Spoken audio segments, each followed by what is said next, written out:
All right, well, it's a pleasure to come and speak to y'all. I was here about 4 years ago. We were trying to remember, and Sue's invited me to come speak about church history. And it seemed a little bit odd because I go to a Vineyard church, so it's kind of somewhere between Baptist and Pentecostal. But so it seemed odd to have somebody like that come teach Episcopalians about church history. So the fact that I'm going to talk about cults probably seems a little bit more appropriate than for you and for me here. But so we're not just doing cults. We're going to do Jehovah's Witnesses today. So as Sue's asked me about is how do we live and engage? And I was just having a conversation with someone. I've already lost where you're at over here, and we were talking about what sets Houston apart. So I'm originally from East Texas, Arkansas, and then landed in Dallas, where I worked with a pension consulting firm. It's what drew me there. And then I ended up moving here to Houston after I kind of had this turn towards theology. And you would think Dallas and Houston are so similar.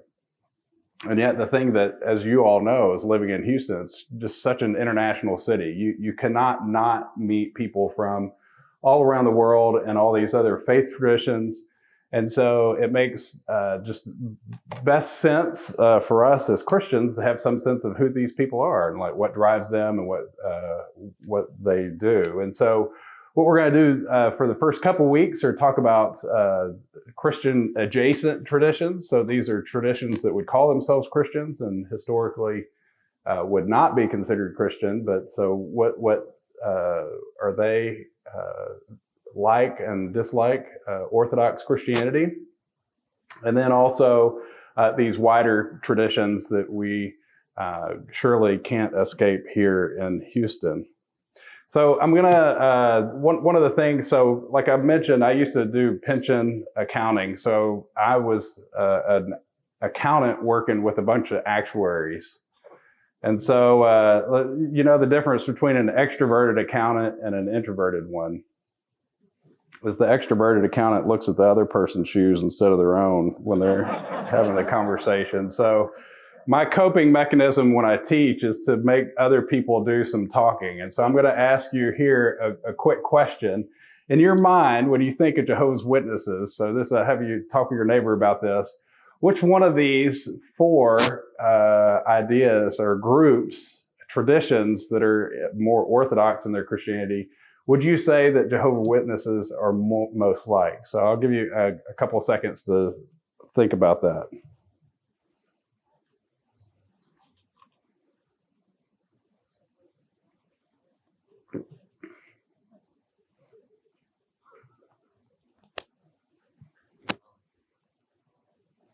All right, so my answer that I'm going to give you here, so I can't say Baptist, right, because I teach at a Baptist school even if I'm not one. So I would never say that, wouldn't say Catholic, but actually it's the Amish.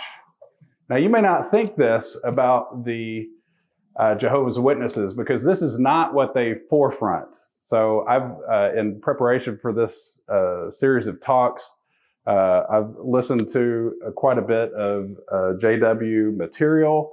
I've listened to quite a few podcasts, interviews, films about people leaving JWs, and almost nobody talks about their political or their stance towards society. But it's actually their similarity with the kind of mentality that drive the Amish that is what I think sets and drives most of what Jehovah's Witness or JW theology is. And so think about the Amish, right? They're separatists. The whole idea is that they are not, they're what are called Anabaptists in the sense of this tradition they're trying to separate from the rest of others. So if you go back to the Reformation, right? So you had Luther, Calvin, changed some theology from Catholic theology, but a lot of practice is very similar. So if you go to a Lutheran church, of course, and we're here at an Episcopalian church, looks very similar to other Catholic traditions, right? And so the practice of that was not that different. But there was this group called the Anabaptists these were people that said, hey, if the Catholic Church is here and Luther and Calvin went here, right, they did the Forrest Gump and they kept on running, right? They said, let's not stop there. We're going to keep on and take this further. And one of their main traditions is called, they're known as Anabaptists. You baptized again. And so in this sense, you only baptize adults that are what we call believers' baptism in the theology world. And what is this? Is that any infant baptizing tradition always has this struggle with what do you do with people that are baptized that don't follow the faith when they grow up? And so the Credo Baptist or the Anabaptist traditions get rid of that problem. They say, we're only going to let you in the church if you make your own profession of faith. And so in this idea is this sense to try to purify the church, to keep it away from the mixture of those that are inside the church that are not fully committed to it. And so this is what drives the Amish as well, that they're very, like, the church needs to be pure and separate from the rest of the world. And of course, there are a more extreme version of this. You'll see so if you ever go to New England, so Pennsylvania, I guess, New York, I suppose those don't, I don't know, my geography. Sometimes people say they don't, it's only, Boston, those farther north count as New England. But in that part of the world, if you see a Baptist church up there, it's not Southern Baptist. They're usually Mennonite. They're usually Anabaptist, because that's this group as well. And so this is what drives the JWs, is this sense of like, they're the pure church, they're the real church, and so you shouldn't separate or engage with the rest of the world. Now, what they're best known for, though, is their evangelism because they're apocalyptic views. So they take this Anabaptist vision that we're the pure church that needs to be separated, and then adds on that this view that Christ is coming, or has come actually, and that there's going to be this apocalyptic end of the world very soon. And in fact, they've named at least 4 different times that in the last 100 years that Christ was going to return, and didn't, of course.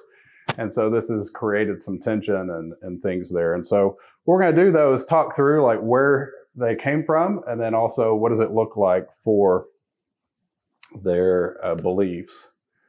So as I mentioned, this whole idea, the whole idea of the Reformation was a holiness movement. So if you're interested in this kind of idea, Dietrich Bonhoeffer has a book called Discipleship, or The Cost of Discipleship, where he talks a little bit about this. So if you want to see a broader, and of course he's pushing in that disciples of Christ should be obedient.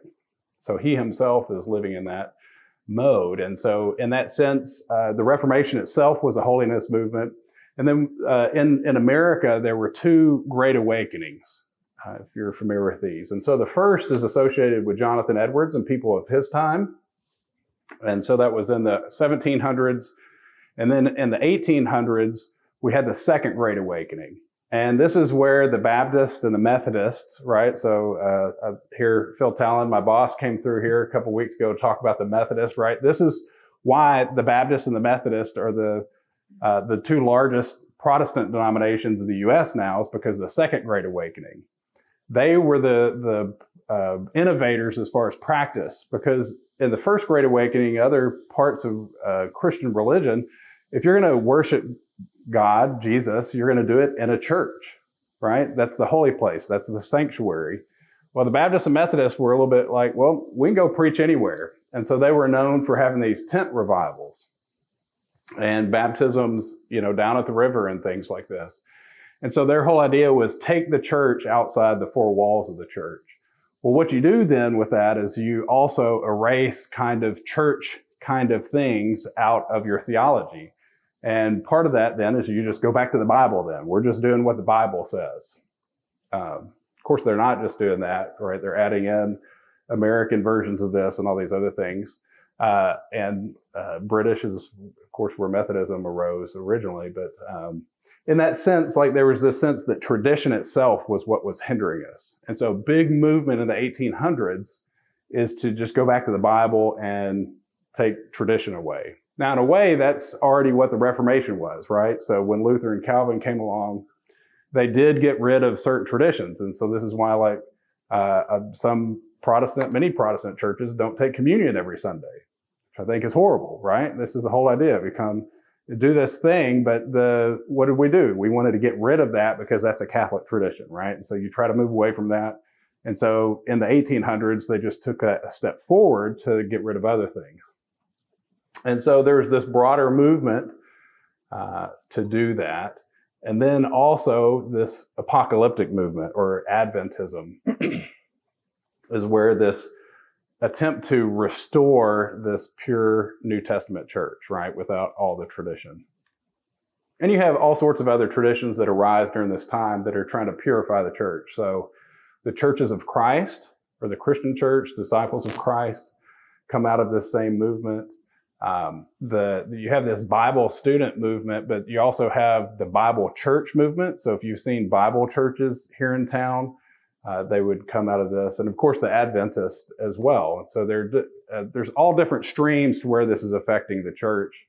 And of course, Baptists themselves became much more prominent in American society and just numerically during this time.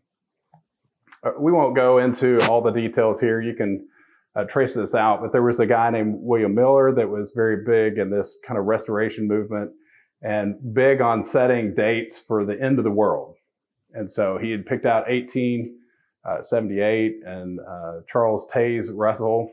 I always think if anybody has a 3 name, they're usually some kind of assassin or something, right? They've done something really bad, right? So that I think he was just known as Pastor Russell. Like it's in history, we had this Taze in there, but in that sense, he was the guy that kind of fomented a lot of this, brought it together, published a lot. So by the time Martin Luther died, so we're talking about the Reformation, right, 1500s, something like 1/3 of the published material in Europe had been written by him. So he was the social media innovator, I guess, right? The influencer and all that kind of stuff. Well, apparently Charles Russell was the same here. Like he really used his preaching, teaching, and of course, it was a great message. Well, let's just go back to the Bible, right? We've lost all these other things. And then you bring in this apocalyptic stuff. So it looks like this crowd is old enough in here. You might remember the move when the Left Behind series came through, 20 years ago. It was that same kind of like, let's think about what does the end of the world look like? And there's this big movement. And so he would follow that wave. He originally started what was called the Bible student movement and would send out these Bible studies and sermons and things. And then it officially founded the Watchtower Tract Society. And now it's just called the Watchtower Society. And so this is the organization that runs the Jehovah's Witnesses.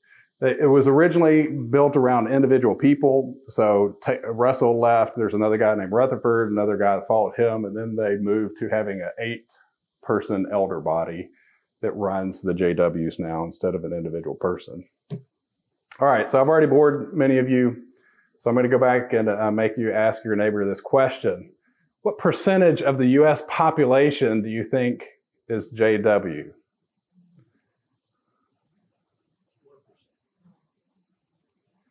All right, what percent? All right, so we got to vote for 1. Anybody? 5, 10? Okay, it's only actually 0.5%.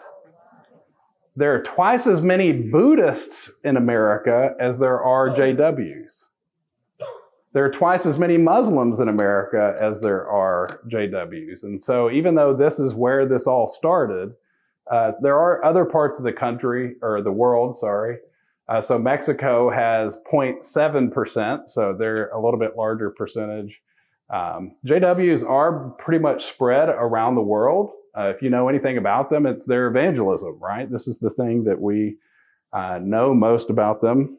In fact, instead of going door to door now, it's even becoming even more popular for them to come to places, businesses and things like this, airports, and distribute their literature this way. And so they are around the world. They're spread pretty evenly around the world, except for Asia. Asia for interesting reasons. Japan, after World War II, they made some headway there, but most other Asian countries, they're not as integrated there. But so they're not that large, right? But the deal is they are since they're very active. One of the other things that's very interesting about JWs I learned is that 1/3 of the people that are raised as a witness leave the faith by the time they're an adult. And so they have a huge retention problem. It's one of the largest groups where people leave the faith that they're grown up in. And one of the things around that is because it's very insular. And so if you have any kind of engagement with something else, then it's like, well, how does this all work, right? And so that's what happens. So just if you're going to know somebody that's a JW or what's behind that, right? They, like most other Christian organizations, will have Sunday services, and they're like a lot of evangelical services. One of the main reasons they don't take communion on a Sunday, so this isn't just even JWs, but most evangelicals, is because the Sunday morning service is as much to evangelize people as it is for Christians to come and worship. So you don't do anything on the Sunday morning that would make a visitor feel unwelcome, right? And so, of course, high church traditions. So how do you know what's a high church? Is if your priest or minister wears robes, right? If you have incense, these kind of the smells and bells are what they're called, right? High church traditions, the ethos, the mindset that drives worship is like, this is for Christians to come worship God and be discipled and engage God. So you have communion every Sunday because that's your purpose, is come engage God. In low church traditions, so how do you know low church? Well, if the pastor is likely to wear jeans or even shorts on a Sunday morning, right, to preach, then that's low church, right? And low church traditions, by and large, see Sunday morning as a dual function, to evangelize as well as to help Christians worship. And so, but you, in that view, you don't do anything that would hinder people. And so part of this is the effect of the Second Great Awakening, because that was what all these revivals were for, was to help people turn. And that's why you have an altar call at the end. Well, so the JWs are part of that broader spectrum. So Sunday morning, in fact, they don't ever, so this is where they take even a step further, they don't ever take communion. And so that's too formal of a religion. And so if you go, in fact, a Kingdom Hall will look very much like this. It's very modern. They tend to use chairs like this, have screens. They use a lot of videos because they want the teaching to come from the governing body rather than just locally. Of course, the other thing you'll know is their service, what they do, or what they call publishing. So as these women here, it's expected that the active member, so an average member like all of you, would spend at least 10 hours a month doing some kind of publishing or witnessing. And, this is why they're able to continue. So 2/3 of those who are adults, JWs, are converts. So since they lose people that way. And so they're very active, right? So door to door, and of course, these things. To join, you're baptized, so baptized by immersion. So again, they follow that kind of low church model. But to join, you have to go through this catechism process. And it's where you do the material from the Watchtower Society. And oftentimes, it's kind of like a yes or no question.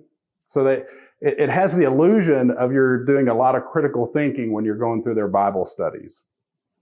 But what they'll do is you'll read a Bible passage, and then you'll read a Watchtower thing, and they'll ask you to basically restate what the Watchtower says as an interpretation of the Bible. And so you almost never engage the Bible itself. It's almost always via the Watchtower material. All right, so I've got still here, 30 minutes. Okay, so what I'm going to do at this point is just take you through some of their theology. And I'm going to go fairly briefly through this quickly. These days, if you're more interested, you could find out at more detail than I could give you, go by just even the Wikipedia article on the JWs. But so what I'm going to do here, though, is try to contextualize what they're doing, and then what their main points of theology are, but then leave hopefully about 15 minutes or so at the end for questions, right? So I'm a firm believer that the best education is not one where somebody's just yakking at you, but where you can engage. So, all right, so I'm just going to go through systematic theology, aspects of that. So if you're familiar with that term, it's just a way to talk, instead of biblical theology that runs according to the narrative, this goes by topics. So God. So when we think of God, of course, the first thing to think about with Jehovah's Witnesses is the name for God is Jehovah. Now they get this from the King James Version, right? And if you ever go to a Jewish synagogue service, they never actually say God's name from the Old Testament, from the Hebrew Scriptures. The word is Yahweh, but the Jews will never say Yahweh. They'll say Adonai, which means Lord, or Hashem, which is the name. So it's always one step removed. When I spent a summer learning Hebrew in Israel back a few decades ago, and my professor wouldn't even write the word God in English. He would write G-D as a way to protect the holiness of the name, right? And so one of the ways then, the word Jehovah, though, came about because when you come across God's name in the Hebrew Bible, of course, the Jews don't say his name. And so what they did is they put the vowels of Adonai, the Lord, in there. And so it's Yahweh. So part of this has to do with Hebrew consonants. At any rate, the word Jehovah is an invention that the King James writers of the Bible did. They took Yahweh and Adonai and merged them together. So not bad, right? Okay. Of course, it's an English word anyway. Nobody in Hebrew would have ever said either version of this. And so they push the ideas like God has a name, because God is not a name, right? We use the word God for all sorts of things. So Zeus is a god. Yahweh is a god. You've got all these other gods out there, right? And so God is a title. It's like saying human, right? It's a category. And so they're really wanting to push the whole idea of like God revealed his name in the Old Testament.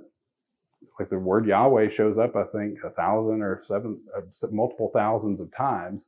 And so why not go with his personal name rather than some generic one? And again, this is a good thing about other groups. They often highlight something that's probably important, right? And maybe take it a step further than it needs to be.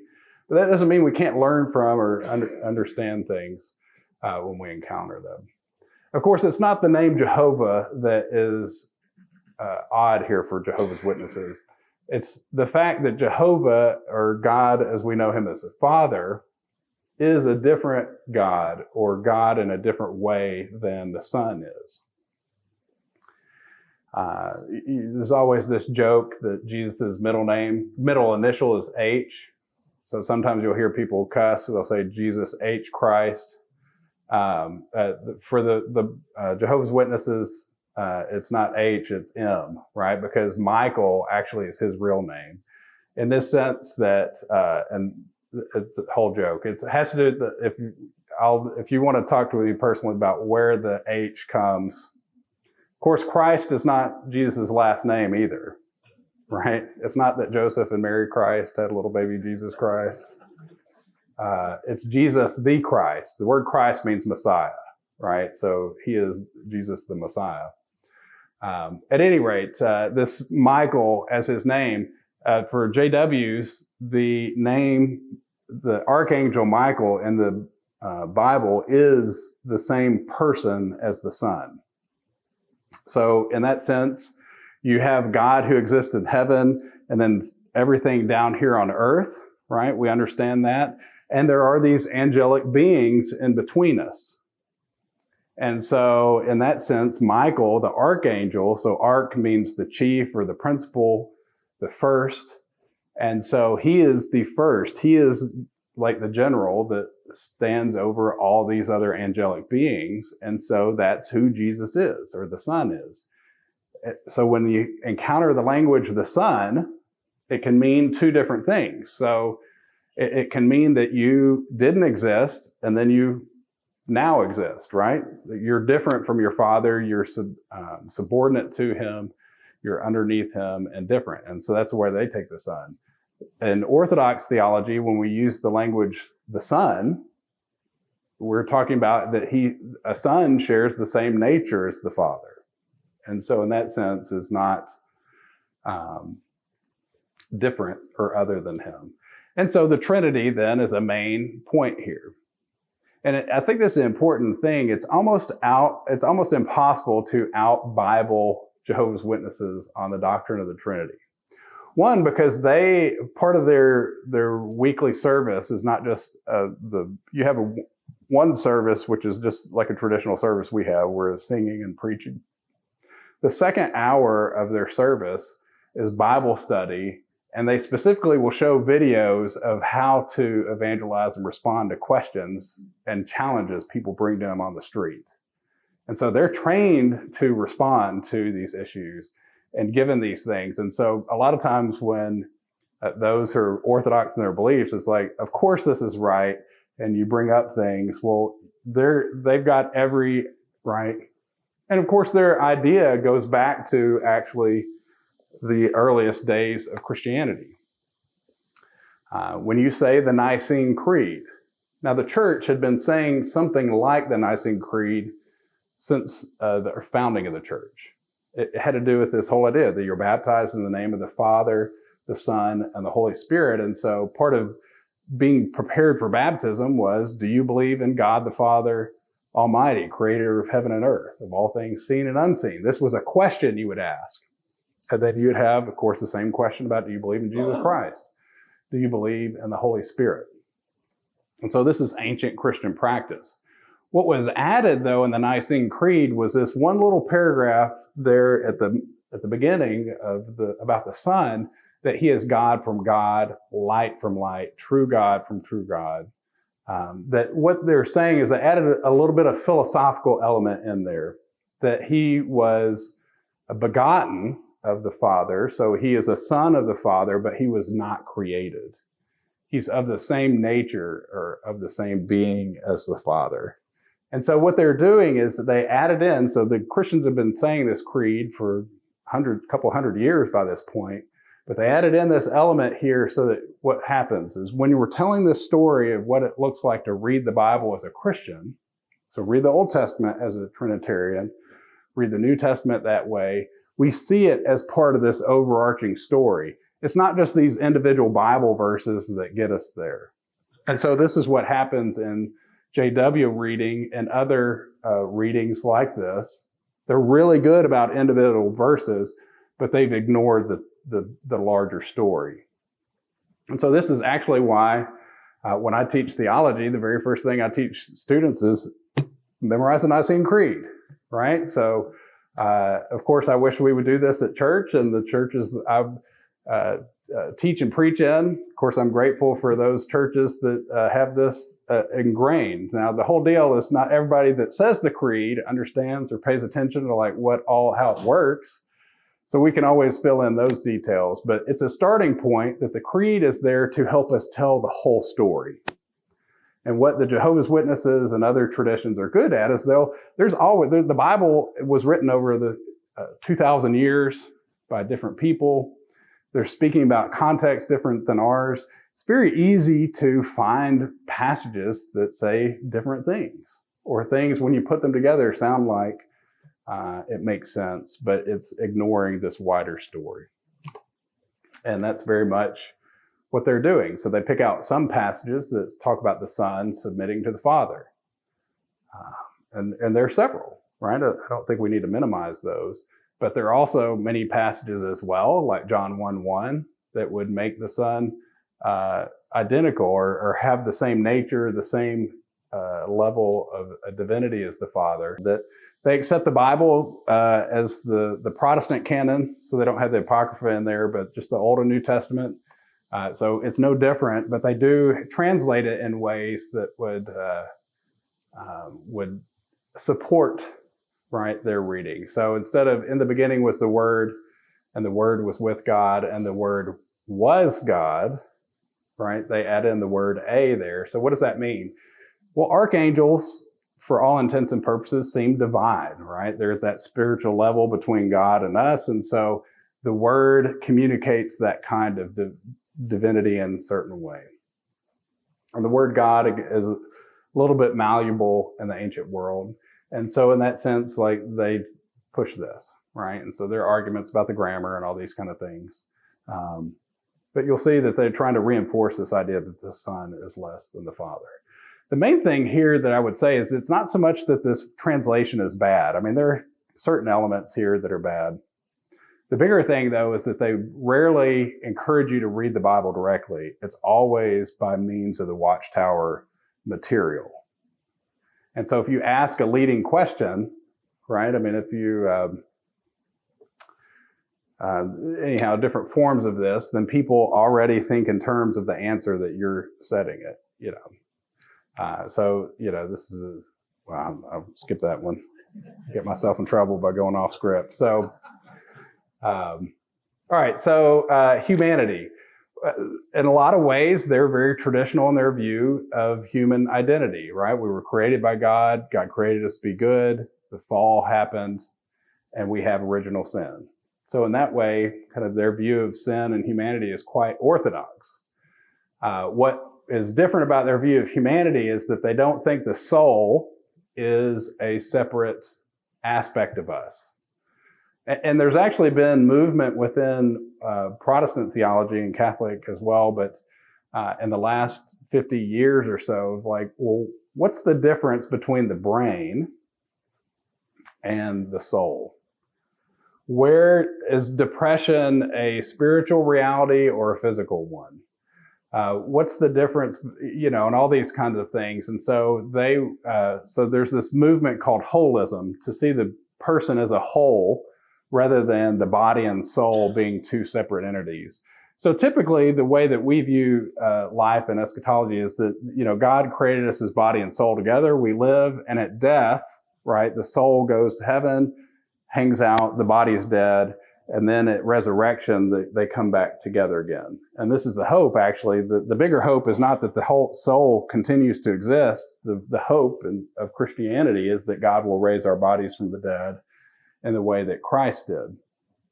Well, in JW theology, you don't have that separation, right? Once you die, you go into the grave. And if God chooses to resurrect you in the end, it's like he reboots the system in a different computer. But he's the one that holds your identity in himself and just recreates the physical. So it's like a computer program can't run without the hardware. And so the software and hardware, maybe we'd say, can't ever be separated in their system. Part of this has to do with them not taking blood transfusions. So your life, when you come across the word that is translated sometimes as soul, and a lot of Protestant Catholic translations, a famous passage that Jesus says, you know, you can't, you're trying to gain the world and lose your soul or lose your life. A lot of translations will say that because it means you lose yourself, right? It's not like this physical component or whatever there. So they reject blood transfusions. For salvation, not that much different from standard Protestant theology. Jesus died. Now they have him dying on a stake rather than a cross. I don't know what other than trying to get rid of the iconography of Christianity. And this happens, you know, so if you go into a lot of low church places, the worship centers, they don't have crosses up in there. Like I went to a church in Dallas for quite a while. It was basically just a black box auditorium. I mean, there was nothing when you walked in the sanctuary. Of course, is the auditorium now because there's nothing holy about that setting per se, right? It's not unholy, but it's like they're not trying to make that a different place than everywhere else. And so they intentionally remove. And so this happens in other kind of low church Protestant traditions as well.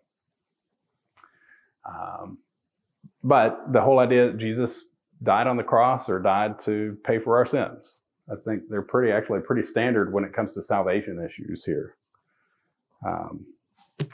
Where they come back to, so again, the two things I told you is like they're Anabaptist and they're apocalyptic. So it's their view of the church in regards to society, and it's also the way they view the end times. So the whole idea of the Anabaptist model, right, this Amish-like kind of mentality, is we're the only ones that are the true church, and so we're just not going to engage the rest of the world. So there are different kinds of Christian engagements with politics and things like this.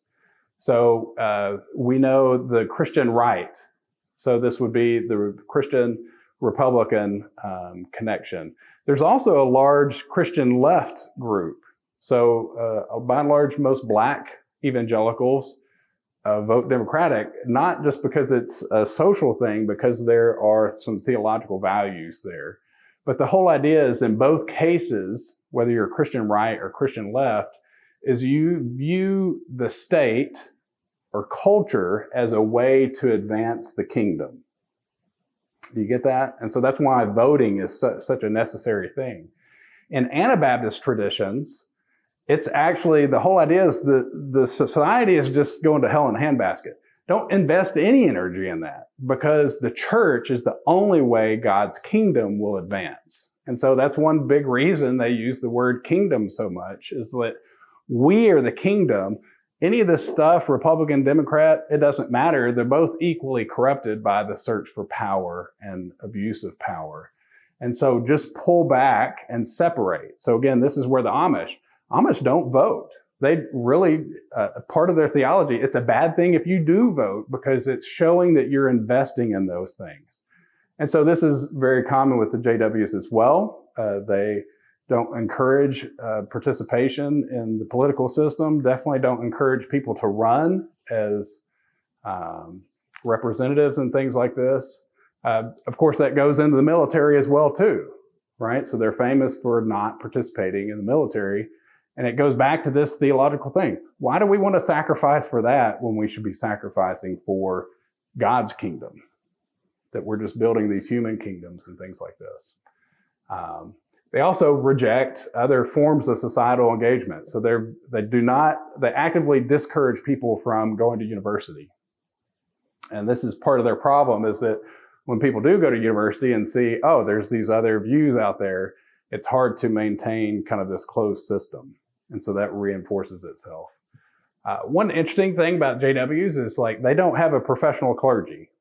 So they don't have rectors or pastors that are paid clergy, that's their full-time job. They're always just lay people, so just people like you that serve, and of course some serve more than others, and so they become recognized for their service, recognized for their leadership, and this is a very male-dominated space, and so it's only men that can serve as these elders. They're also quite well-known for shunning, so of course this fits in that kind of Amish model. If you're not with us, you're against us. And so if you're going to question our model, even if you're a parent and your child gets disfellowshipped, you have to treat them as if they were dead. So you're not allowed to talk to them, not allowed to have any contact with them. And so a very strong social, right, pressure to conform, right? Because if you get outside the system, they're going to kick you out. And so there's a lot of pressure, like, well, I don't want to cause problems and lose my family. And so, of course, this is where the kind of the cult factor comes in, is right. You're not allowed to have this diversity of opinion and thought. You have to just obey kind of what the Watchtower Society gives you. All right. And then lastly here, eschatology. This is maybe what they're historically best known for, setting dates for the return of Christ. Eventually, if you set enough of these, people are like, well, we know that you're bogus. So Russell came up with an out for this. He's like, well, look, the 1914 one where we thought Armageddon was going to come and kind of wipe out the earth, 4 horsemen of the apocalypse, all this kind of stuff. It didn't really happen. Of course, you had World War I that happened. So you had some of this death and carnage, but Jesus didn't come back. So what's that? Well, he's like, look, it's a genius move here. Jesus came back in a spiritual sense. So now he's ruling in heaven as the king over God's kingdom. And that's why Satan was pushed out of heaven. And ever since 1914, things have gotten worse here on the world. And of course, the 20th century was an exceptionally brutal century. I mean, millions of people died in World War I and World War II with the Soviet Union, Chinese Maoist rebellion, things like this. I mean, these things, like, it was a very brutal century, but at the same time, it's not any more brutal than, say, when the Black Death killed, right, 40, 50% of Europe in the Middle Ages. It's always easy to give more attention to the things that are here today, but they also had this idea that, well, within a generation of Jesus ruling in heaven, that he would come and rule on earth. And so they set 1975 and then 94 for another reason. And of course, that didn't happen.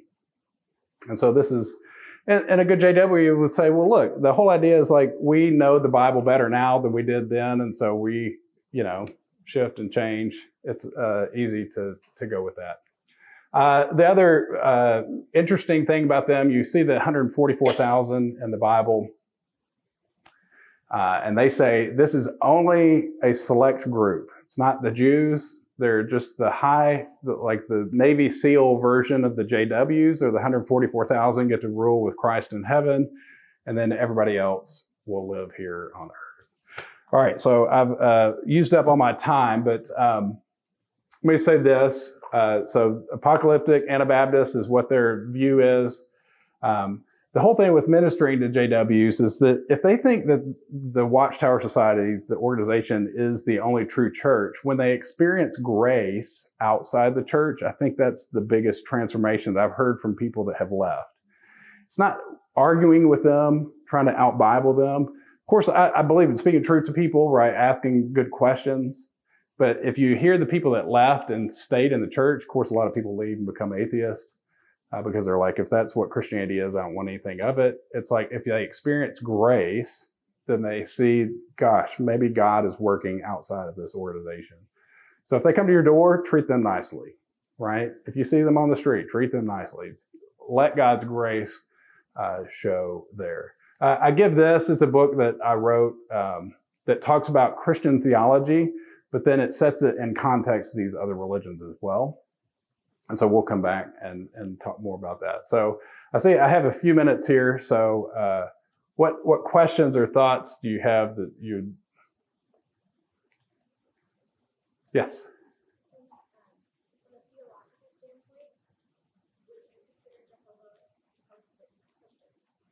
Yeah, so the question is, would I consider Jehovah's Witnesses Christians?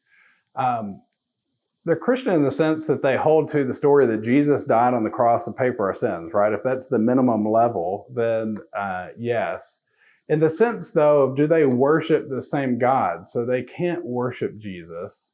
And so for me, like, since I think the Nicene Creed is not just some abstract element there, that there's a reason why this is the hub around which all Christianity stands. So whether you're Protestant, Catholic, or Orthodox, this is the kind of, and in that sense, they reject that narrative that God himself came to earth. So they believe Jesus is incarnate, that's just Michael incarnate rather than God himself incarnate. And so I struggle in that sense to know. I do wonder at times, like, if God's grace is wider than but at the same time, like, it strikes at such a fundamental level, it's just very hard. So let me give you an example here. I was baptized in a Baptist church. If I became Catholics, the Catholics would not rebaptize me because I was baptized in the name of the Father, Son, and the Holy Spirit. If someone, Jehovah's Witnesses, joined our church, I would expect them to be rebaptized because I wouldn't see that. So in that sense, I wouldn't think they are Christian. But yes? Do they believe in heaven? Because I know you talked about when, for their belief, they believe that the soul and the body are combined together. So when you die, you're in the ground, and then maybe you go to resurrection. So they don't believe. Yeah, so the question is, do they believe in heaven? Yeah, so in that sense, Christ is ruling in heaven right now. When we die, or people that are outside the faith die, it's a thing called soul sleep. It's not that of course they don't believe in the soul, but the whole idea is like you still exist even if you're not conscious. But in that intermediate state, in the end times though, when everything else gets resolved, there will be people that live, the 144,000 that live only in heaven. And then the rest of everybody else lives on earth that were JWs. And so they do believe in heaven. It's just during that intermediate time between when we die and when Christ returns that we don't exist physically anywhere. Yes? I had a Presbyterian minister in a required religion class in college, and I'm sure he did it with grace when they showed up at his door. But by the time he told it to us, he relished the opportunity to have the Jehovah's Witnesses come in, and he would show them that their whole basis of relief is based on the wrong date. And I guess that was the pre-named man that you were talking about. Yes. Set these dates, but he'd show the books. Yeah, the whole thing about 1914 has to do with a historically inaccurate view of when the Babylonians took over Jerusalem in the Old Testament. So they base it on 607 instead of 586. And this is very just basic history that 586 is when the Babylonians, BC, is when the Babylonians took over Israel. And so for him then to pick 1914 the whole thing's bogus in the first place. And then there's no evidence that anything happened there. So I see that I've hit my time, so I want to be conscious of that. And so very happy to chat with you here as well, too. And then I will be back next week. We will talk about Mormonism. So appreciate your attention.